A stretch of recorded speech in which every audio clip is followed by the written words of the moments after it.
What is up, guys? This is your boy Zilla, and welcome to today's episodes. I'll be giving my official impressions on the UFC 4 reveal trailer and all the details surrounding it.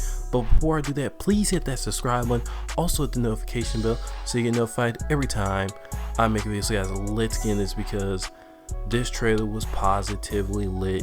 Been waiting so long for UFC 4 to come out. I'm a huge fan of the UFC EA franchise, and what we have in store, what we just saw in this trailer, is an indication of great things to come. I'll also be citing sources from the different articles on the official information about the game.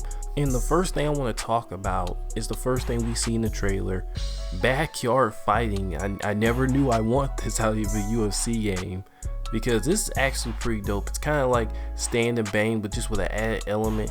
And plus, I wonder what kind of effects are we gonna see like in the game, as far as, you know, can people throw stuff in there, or just little details that make the fights that more important. Plus, I would love to see an online feature where you could come in and put odds on somebody winning and just watch them from, you know, outside the cage. That would be a great online feature. I think that would attract a lot of people just to come watch and learn about new things, how to play the game, or just watch great people fight against each other and slug it out and predict who's gonna win.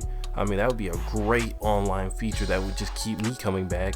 And maybe there's like a ranking system where the continuous fights that you predict correctly, you go up and up and up. So that's just gonna be an awesome idea if they can expound on that, especially because the big part of this game, there's not gonna be an ultimate team mode based on the official sources cited by EA and its developers of UFC 3. So this game is not getting that horrible UFC, you know, microtransaction feel. No, they're doing away with all that, and they're gonna just have pure great modes, and they're gonna use all those resources that they were using on Ultimate Team, because hardly anybody was playing, and those that were playing it were cash cows. And now they're gonna spread that throughout the game, giving it a wealth of better content. But as far as the graphics are weird, right? It's a little bit cartoony, but it still has that realistic presence. And they say that they got all the mocap done, so it's just maybe the style of the game, maybe to go with the more arcadey nature of it and where it might go. The controls, they officially state the controls will be changed. It will be more accessible to people. So this game, and I wonder how they're going to change the control scheme, right? Hope it's not going to be too casual, which by their language is not. It's just that the control scheme is going to be a little bit easier, and they're going to change like some button processes, which is kind of neat, because if you pick up UFC, there is no way you're going to be able to fight somebody that's even had like 5 fights. That's how steep the learning curve is in UFC, and it's very niche in terms of its accessibility. So just making it more streamlined, which will probably, like, I know some UFC fans will think, well, they're going to make the game too casual, it's going to be easy and anybody's going to be able to play it.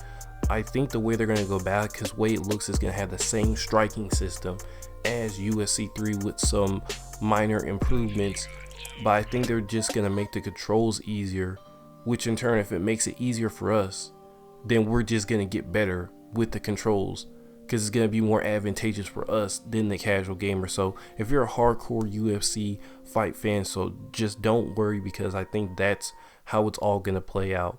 But another thing we saw in the trailers was the Cobra cage. So now we have these cages that don't necessarily have, you know, the normal UFC cage walls, which is very interesting. And it's a nice little add-on feature. I mean, I personally don't really care about it. I like the backyard better, but this is a nice alternate cage and some good alternate content that the UFC is giving us. And then after that, you know, I want to talk about some of the striking styles that we saw.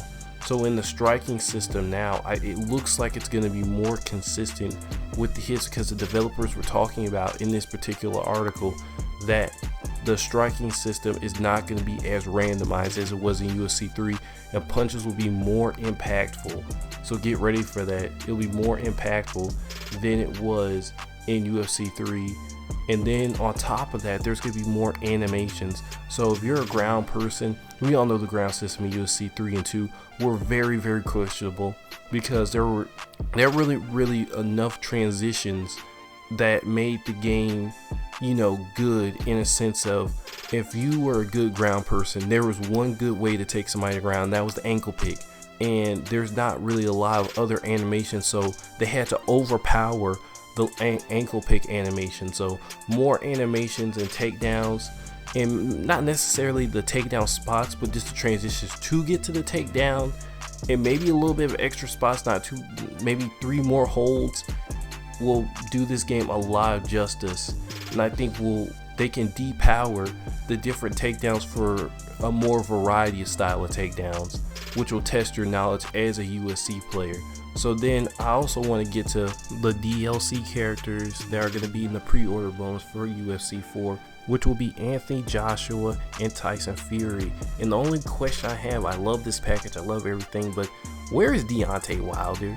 And I know they probably wouldn't ask him to be in this game, bro, because, you know, that's the big Trinity 3 of boxing right now, is those 3 heavyweights, and they only got 2 of them. It just feels a little weird, but it still is great to see Tyson Fury, especially in this game. Gonna really help fill out the heavyweight division. And this game is coming out August, what, 24th? If I'm correct, or early August. So we're only 32 days away from the release of UFC 3 from the time of the recording of this video. And it's just going to be all hype from here, especially with the doing away of Ultimate Team and the reallocation of resources. And quickly, I want to touch on the progression system, right? So now in this game, not only can you have tournaments, online tournaments where you can create your fighter, but you're going to be able to deck out your fighter with different hats and crazy stuff. Some of the funner parts of UFC 3 and 2 as well is the taunts and just a different way you could customize your character. Well, now they're taking that to the fullest extent in career mode and the various online modes, and you're going to be able to wear hats, shirts, different kind of clothes while you're fighting. And the focus on this game is to be fun and still retain the realism of UFC 3, be fun and kind of not take itself as seriously as other MMA games, and be able to do a variety of great stuff that from a gameplay perspective is going to add more content. So this game is going to be really great at that. I already see what they're doing, and they're going to learn their lessons from past UFC games and hopefully make the greatest UFC game to date. But guys, this has been the best Gojira and UFC 4 news.